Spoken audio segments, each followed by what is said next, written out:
want to say thank you again to our sponsors, Faith and Freedom Coalition, Americans for Prosperity, Freedom Works, Terry's Gun and Ammo of King, USA Tactical Statesville, and Colfax Gun and Ammo. Can we have a round for those sponsors today? We appreciate you very much.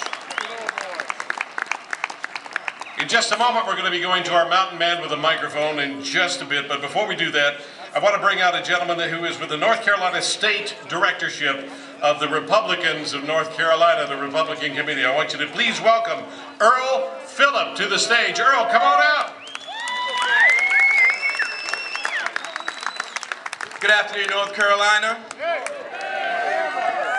Again, my name is Earl Philllip, and before I get started, I'm going to be real brief because someone I want to introduce, but can you join me in a round of applause for all military veterans? Thank you. Well, I got a new title, a new position, same job, just different vehicle. My title is State Director for the RNC for North Carolina, all of North Carolina. And my number one responsibility is to close some gaps and build relationships in African American communities. We need to do everything possible to make sure, what is her name? Hagan, Fagan, Lagan, whatever her name is, get the hell out of office and keep going. We need good, strong, conservative, constitutional leadership. Okay, so the next person I want to introduce is a good, strong leader. No, he's not running for office. This is not a ploy to bring somebody else for office. Just somebody who's daggone tired, just like we all are. Tired of poor leadership. Tired of what Obama is doing to us. He is a combat veteran, retired from U.S. Army Special Forces. Ladies and gentlemen, he is a Green Beret. Okay. He started his military career when he was 12 years old at Fishburne Military Academy in Virginia. He has 3 years combat time. He has 13 tours in South America to include Iraq and Afghanistan. He's been wounded 6 times. He only remembers 3. You know, so he still have a lot of shrapnel through his body, titanium running down his spine. And you know, if you travel, he may be the cause of why, you know, you got delayed at security. His name is Kurt Cook. Again, Major, U.S. Army Special Forces retired. And I'd like to bring him out and let him share his story and thoughts with you. Please help me welcome Kurt Cook.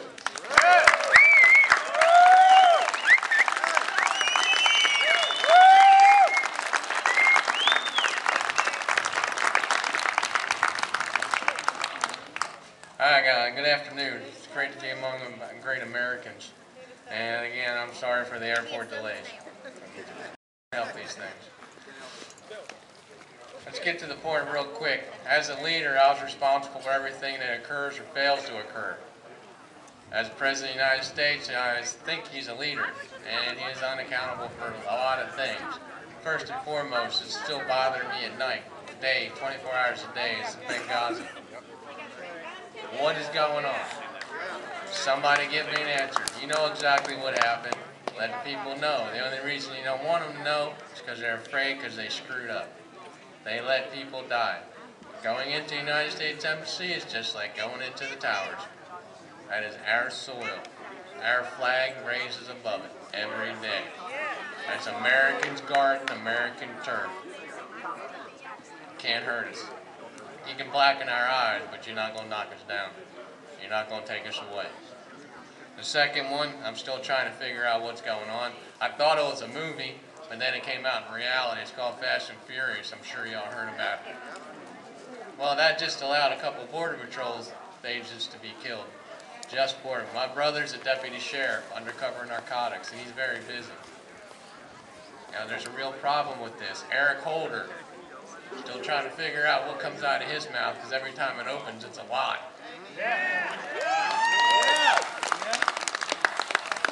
My combat rotations, I was accountable for everything. I had a 12-man detachment in Special Forces. I had a fire base 5 kilometers from Pakistan. I got rocketed every other night. I was responsible for 650 personnel on that base. Not one person got a scratch. People outside the base, and a lot of them, they're not around anymore. And they're trying to hurt America, and I don't like it. And any day I can take the fight over off of our terrain, put it in their terrain, that's a good day. When I took my oath, when I became a commissioned officer, I swore to defend the Constitution, foreign and domestic. Unfortunately, it looks like we're going to have to do it domestically. Leaders today, in all forms, must be accountable for their actions. We were voted in by the people to represent the people, not your personal agenda. Please, let's get people in who are accountable for their actions. We need to have accountability. It's 2013, going to be 2014, and we're having states and counties wanting to leave the United States. To me, that is not a very good leader.